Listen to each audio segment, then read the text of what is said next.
சூரியநாதம் 78 கூறுவது, மனிதர்கள் இன்று எதை நம்புவார்கள், இஷ்டப்படுவார்கள்? கடல் நீராவி மேகஞ்சூடாகி எடுத்து ஊத்துது தண்ணி, முகவலையில் தேகம் குளிர சூடாகுது வெண்ணி, பக்கம்பாடி பாடாப்படுத்துது பஞ்சாய் உன்னை எண்ணில். இப்படி கூறினால் கேட்பவர்கள் கோடி. ஆளை மயக்கும் விதத்தில் சீன் பேச்சார். யூடியூபில் 78 சூரியநாதம் கூறுவது, அந்த வெண்ணியானது குண்டலினி யோகத்தில் அமிர்தாக்கும் வித்தையை கூறுவது. நீராவிநாதா ஆவியின் சாரம் நீதானே, ஆறானாலும் அவர் உடல் ஆவியில் தானே, எழுத்தொலியின் அர்த்தங்கள் புரட்சி தானே, பேரொளி ஒவ்வொன்றிலும் பெயர் நீதானே சூரியனே. இப்படி உடலை திருப்பி போட்டு அர்த்தங்கள் புரிய சித்தர்கள் பரிபாஷை அர்த்தம் தேவ பாஷை தமிழ் கூறுவது. ஈ எழுத்தொலி வரிசையில் ஈ எழுத்து அர்த்தம்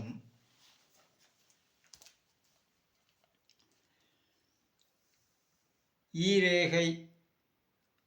ஈரேகை சுடரொளி, சந்திர பிற வடிவமான ஒளி. இதற்கு முன்னால் அபிராமி பட்டர் கூத்து கூறியது. இறை இந்திரிய விஷயங்கள். அப்படியென்றால் ஐம்புலன் உணர்வுகள் உடலை கூறுவது. இது பக்தி யோகத்திற்கு இந்த அர்த்தங்கள் விஷயங்கள். இல்லம் இன்று வீடு பெயரை கூறுவது கிடையாது இங்கு. முக்தி வீடு.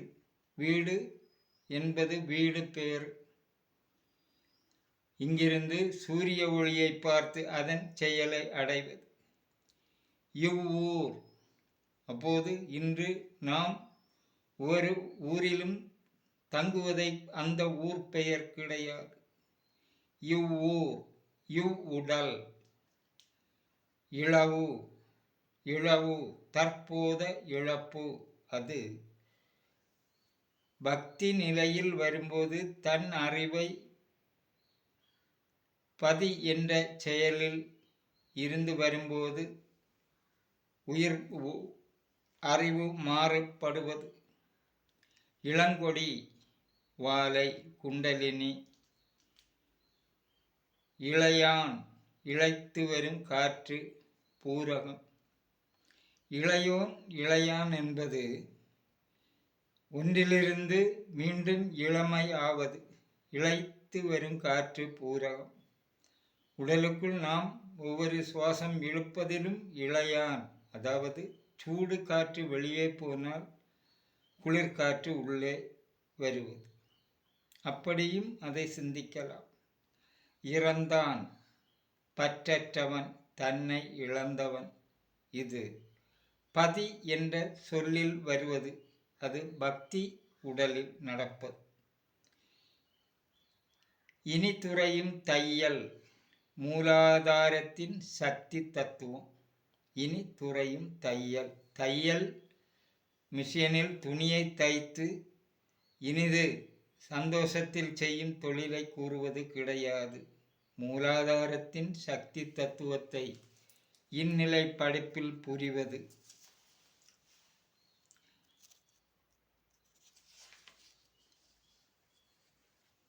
ஈராறு கால் கொண்டு எழுந்த புரவி. அது இங்கு நாம் சித்தர்கள்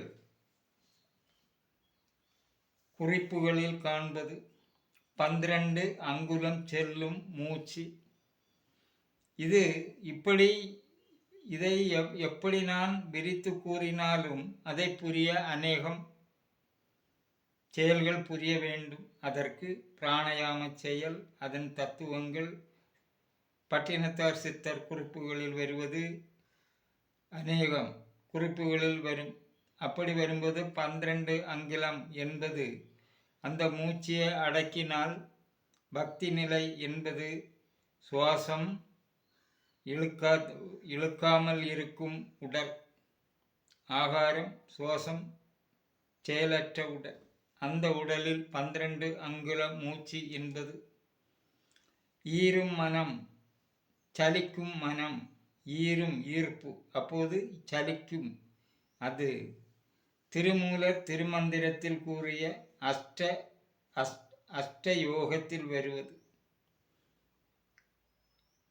5 போனால் தசவாயுக்களில் இங்கு கூறிய சூரியநாதம் அர்த்தத்தில் வருவது 5 போனால் தசவாயுக்களில் பிராணன், அபானன், வியானன், உதானன், சமானன் 5 போனால் இந்த 5 ஸ்தூல உடலுக்கு கர்த்தாவாக இருக்கும் செயல், சூக்ஷ்ம உடலுக்கு மற்ற 5.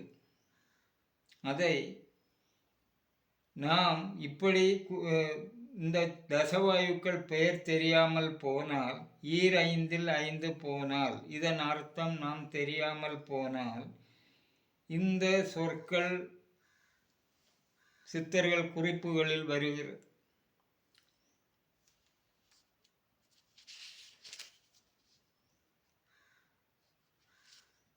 அடுத்தது உச்சரி, உச்சி துளை, உச்சரித்தான், பேசினான், அந்த செயல் கிடையாது. இங்கு உடலுக்குள் பக்தி யோகத்தில் கூறுவது. உச்சிக்கு முன், நம் உச்சிக்கு முன் இருப்பது என்ன? புருவ நடு, நெற்றி. புருவ நடு இதை கூறுவது. நெற்றி இதோடு சேர்ந்து இருப்பது புருவ நடு. உடந்த தாமரை சகசிராரம், உடந்த தாமரை சகசிராரம் இங்கு பின் உச்சி, இதைத்தான் சகசிராரம் இங்கிருந்து திறந்து போவது.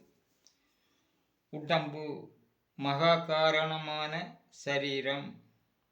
உடம்பு என்பது இதற்கு மகா பெரிய காரணம். அடுத்த வித்திற்கு குண்டலினி மகா என்பது மகா காரண சரீரம். அதை பக்தி யோகத்தில் முக்தி ஆக்குவது. உடம்போடு செத்திருப்பார், உடம்போடு செத்திருப்பார். அப்போது அக்னிக்கலை தாபதபசில் சூடு உடலுக்குள் இருப்பது, சுவாசம் விடாமல் இருப்பது, அந்நிலையில் இருப்பது, உலக வாசனை அற்றிருப்பர் அனாதியாய். அந்த செயல் அநேகம் அப்படி புரிய வேண்டும். அதற்கு அந்நிகழ்வு செயல்களை நாம் புரிந்து வந்தாலே புரியும்.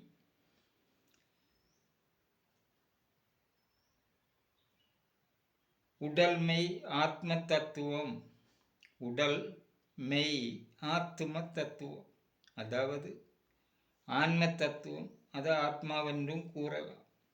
உடல் என்றால் நான், என் உடல், மெய் கருத்து, சரீர சக்தி. அது ஆன்ம தத்துவம், ஆத்ம தத்துவம். 36 தத்துவத்தில் 24 தத்துவம் கூறியது. உடலில் 2 கூறு, ஸ்தூலம், சூக்குமம். அப்போது தசவாயுக்கள் முதல் 5 வருவது ஸ்தூல உடல் பெயர், இரண்டாம் 5 பெயர்கள் வருவது சூக்குமம். ஒரு செயலை இப்படி, ஒரு பொருளை இப்படி கூறுவது அநேகம் தமிழில் உண்டு. அதுதான் 49,000 ஓலைச்சுவடிகள் என்று கூறுவது. உடலில் ஒரு வழி, உடலில் ஒரு வழி, நடுநாடி. இந்த வழி நடுநாடி. உடையாமல், இரவாமல், உடல் இழியாமல். இழியாமல் என்றால் நீர்ச்செயல் அற்று இருப்பது. உண்ணாடும் ஐவர், உண்ணாடும் ஐவர், ஐம்புலன்கள். உண்ணாடும், உண்டு வருவது ஸ்தூல உடல். அதை சூக்கும உடலாக்குவது ஐம்புலன், பஞ்ச இந்திரியம். அநேகம் புரிய வேண்டும். உண்ணும் ஐவர், ஐம்புலன்கள்,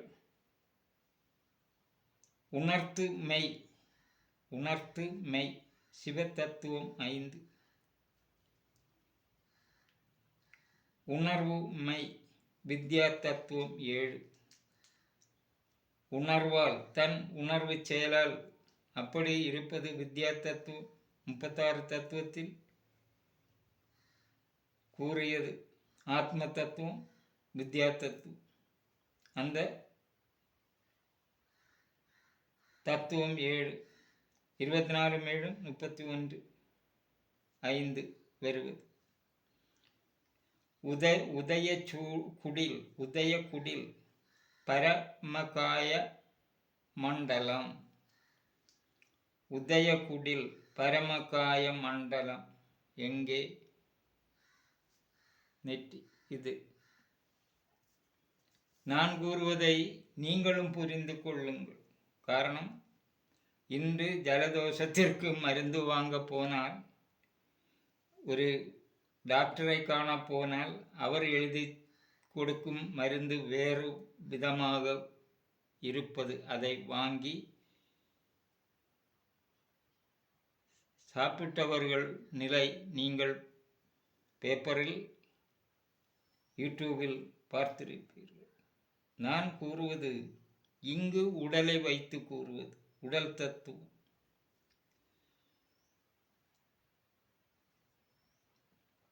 உதறிய பாலில் ஒடுங்குதல், உதறிய பாலில் ஒடுங்குதல், பால் தத்துவம் 24, பாலில் ஒடுங்குதல், அதில் அதை ஒடுக்குதல், அதை இல்லாமல் ஆக்குதல், அப்போது சிவத்தில் ஒடுங்குதல், சாயுஜ்ய நிலை. உபசாந்த நிலை, விருப்பு வெறுப்பு அற்ற நிலை, இரு வினை நீங்கிய நிலை.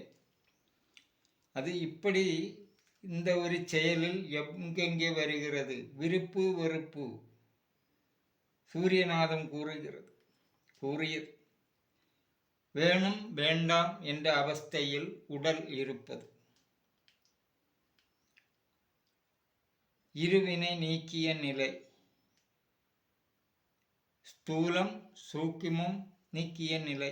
அது இப்படி வரும்போது இந்த செயலிலிருந்து குமரி ஐயா ஸ்ரீவைகுண்டர் ஐயா செயல் நேடியது முட்டைப்பதி. முட்டை என்றால் 2 பொருட்கள், 2 நிறம், அதை ஒன்றாக்குவது. இந்நிலை திருமூலர் 35 ரூபத்தில் உடலை கூறுகிறார். அதில் வரும்போது இருவினை நீக்கிய நிலை, வெறுப்பு விருப்பு வெறுப்பு அற்ற நிலை, அனாதியாய் இருப்பது. இப்படி அநேக செயல்கள் புரிய வேண்டும். அதற்கு இன்றைய சினிமா பாடல்கள், வசனங்கள் தேவை கிடையாது. அந்நிலையை விரும்பினால் இந்நிலை புரிய முடியாது. உமி ஆணவம், உமி என்றால் நெல்லில் எடுக்கும் உமி. இங்கு ஆணவம், அது மாயை. ஆணவம் 3 செயல் உள்ளது. அது மாயை, வலது கண் செயல், ஒவ்வொரு உடலிலும் உள்ளது. அது இல்லாமல் ஆக்குவது. உய்ய கொண்டேறும் குதிரை, உய்ய கொண்டேறும் குதிரை பிராணன். இன்று 5 குதிரைகள்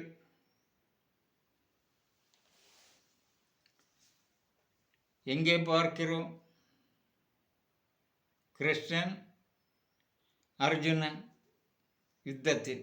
ஆனால் உண்மை இது பஞ்ச குதிரை என்று கூறுவது. அதில் ஒன்று பிராணன். அதை வைத்து இன்று நாம் என்ன கதைகள் கூறுகிறோம்? இங்கு உடலில் செயலில் கூறும் தத்துவ பொருள் ஒவ்வொரு வார்த்தைக்கும் ஒவ்வொரு பெயர் மாறி வருவது. உயர்வரை உச்சி, உயர்வரை, உயர்ந்த வரையில் காணும் உச்சி. புருவ நடு மேரு, அதாவது உங்கள் நெற்றியில் காணும் வரை, இந்த வரையின் மேல் பாகம் உச்சித்துளை அங்கு வரை செல்வது புருவ நடு மேரு. உலகம் சரிந்தது. அப்போது நாம் உலகத்தை கூறுவோம், கிடையாது. உடல், அதாவது உடல் உலகம் இயங்கினால் உயிர் உலகம் உனக்கு இருக்கும். உடல் உலகம் இயங்க பூமி உலக செயல் வேணும், அதற்கு உணவு. பூமி உலகம் செயல்பட சூரிய உலகம் வேணும், அது சூரியன். அதை சராச்சரன், பூமிதரன், தராதரன் என்று கூறுவதன் அர்த்தம் புரிந்து இப்படி சிந்தித்தால் தான் கிடைக்கும் இதன் செயல். உலகம் சரிந்தது, உடல் கெட்டது, நடுவு நில்லாத்தது. நடுவு நில்லாத்தது என்றால் மரணம் இல்லாதது, அப்படியும் இப்படியும். உலை என்பது உடம்பு, அது மூலாதாரம், கருப்பை. இதன் தத்துவம் இது. உலை என்றால் மூலாதாரத்தில் சூடு ஏத்துவது உலை. கருப்பை அங்கும் சூடு ஏறுவது. அப்போது இங்கு கூறும் கருப்பை நெஞ்சு. காரணம் ஆன்மீக தத்துவம், பெண்மை செயல். நெஞ்சு என்றால் இரத்தம் துடிப்பு உருவாவது, அங்கிருந்து வெள்ளை நிறமாக வேண்டும். இங்கு மஞ்சள் நிறம் இங்கு வந்தால்தான் நெஞ்சில் ஏறி இருதய துடிப்பு உண்டானால்தான் அந்நிலை அடைய முடியும். உலைப்பொறி சரீரம். உலைப்பொறி அது இது சூடு, சூடால் இயங்குவது. மலத்வாரத்தில் நாம் தொலியோடு தொலி, தொடையோடு தொடை, கையோடு கை, தொலியோடு தொலி முட்டி இருக்கும் இடத்தில் சூடு உருவாவது. அது சுவாசம் இழுப்பதால் நடப்பது. உழவு யோக சாதனை. இப்போது உழவு என்பது திருவள்ளுவர் உழுதுண்டு வாழ்வாரே வாழ்வார், மற்றுள்ளவர் தொழுதுண்டு போவாரே போவார். அதுபோல பாகவதத்தில் வருகிறது, உழவு சாலில் சீதையை கிடைத்து என்பது. அது உடலுக்குள் நடப்பது. இன்று இந்த உழவை எப்படியெல்லாமோ பேசுகிறார்கள், உழவர்களை வைத்து விவசாயம். அது கிடையாது. உள் நின்ற உற்பத்து, உள் நின்ற உற்பத்தி உயிர், அதாவது உங்கள் உடம்பில் உயிர் இருக்கும்போது உற்பத்தி செய்யுதல். என்ன உங்களுக்குள் நடப்பது. இங்கு பக்தி உடலில் நடப்பது.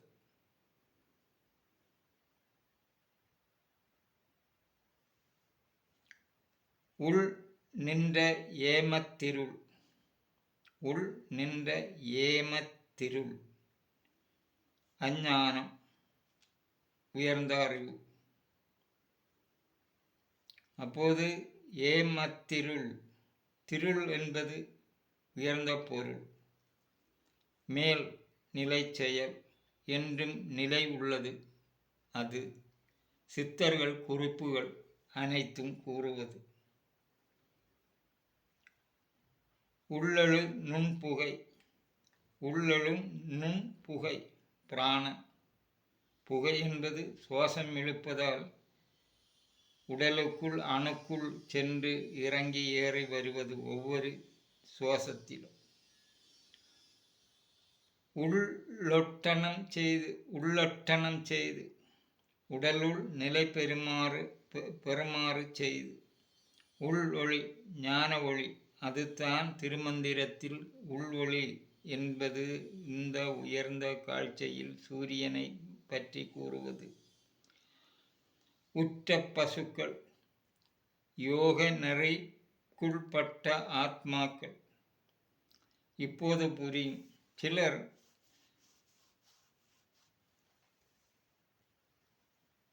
அநேகம் மலையாளத்தில் பார்க்கலாம். பசுக்கள் என்றால் அவர்கள் பழைய ராஜாக்கன்மார் செய்யும் செயல். பசுக்கள் அங்கு கொடுப்பது இங்கு கொடுப்பது கூறுவது. அவர்கள் சமஸ்கிருதம் படித்து அதை கூறும்போது பசுக்கள் என்றால் உலகத்தில் கிருஷ்ணன் பசுக்களை மேய்த்து அப்படி இப்படி ஆனா பூனா 64 கதைகள் கூறுவார்கள். அந்த கதையை அத்தனையும் பொருட்டு இன்று தமிழ்நாட்டிலும் கூறுவது. இது உடலுக்குள் கூறுவது. தசவாயுக்களில் இருந்து இங்கு பசுக்கள் பல பேர்களில் கூறியது. யோக நெறியில் பட்ட ஆத்மாக்கள். இப்படி கூறுவதில் முட்டாள்கள் யார்? அறிவு இல்லாத முட்டாள்கள் யார்? அறிவு உள்ள முட்டாள்கள் யார்? இதை நம்பும் முட்டாள்கள் யார் என்பது இப்படி தத்துவமாக படித்தால் யார் முன்னிலும், உலகத்தில் யார் முன்னிலும் அடிபணியாமல் கூற முடியும். அதனால் தான் கூறுவது, தமிழை தமிழ் மக்களிடம் பங்கு வையுங்கள் இங்கு கூறுவதை என்று கூறுவது. உறுதிக்கு குடிநீர், உறுதிக்கு குடிநீர், அதாவது முடிவுக்கு குடிநீர். அப்போது அமுரி. அமுரி என்றால் அமிர்தம். அது குண்டலினி யோகத்தில் நடக்கும் செயல். அது அவரவர் உடலில் காண்பது. உறைவோர் கர்மேந்திரியங்கள், உறைவோர் கர்ம இந்திரியங்கள், கர்மேந்திரியங்கள். அது எப்படி உறைவார்கள்? நிலை நிற்பது, செயல்படுத்துவது, ஒவ்வொன்றிலும் ஒவ்வொரு செயலுக்கும் அதை இல்லாமல் ஆக்குவது. அப்போது ரிஷி உடல் கரையான் புற்று உண்டாக்குதல், கை கால் அணங்காமல் இருப்பது, இந்நிலை அங்கு வர வேண்டும். அப்படி என்றால் கர்மேந்திரியங்கள் ஓடினால் நடக்குமா? உடலில் இரத்தம் இருந்தால் முடியுமா? ஆகாரம் உண்டால் முடியுமா? சுவாசம் இழுத்தால் முடியுமா? இப்படி அநேகம் கேள்விகள் இங்கு கூறுவதில் நீங்கள் சிந்தித்தால் உங்களால் 5 நிமிட நேரம் ஒரு இடத்தில் இருக்க முடியுமா? அணங்காமல் முடியாது. இங்கு கரையான் சிதல் கூடு கட்டுவது, கரையான் புற்று கட்டுவது வரை இருக்க வேண்டுமென்றால் அந்த உடல் எப்படி இருக்க வேண்டும்? காய்ந்த மரம் போல இருக்க வேண்டும். உன்மத்தமாமே பரவசம் அடையும். உன்மத்தமாமே, மத்து மூலாதாரம். உன்மத்தமாமே மொத்தம், மா உடல், மத்த மூலாதாரம், மத்து போல் இருப்பது, அது இல்லாமல் ஆக்குவது. அந்நேரம் பக்தி கலையில் பரவசம் அடைய வைக்கும் செயல். இப்படி கூறுவது எனக்கு மட்டும் பெரிதல்ல, நீங்கள் ஒரு கேட்டால் பெரிதல்ல. இந்நிலை இச்செயலை தமிழ் மக்களுக்கு பங்கு வையுங்கள்.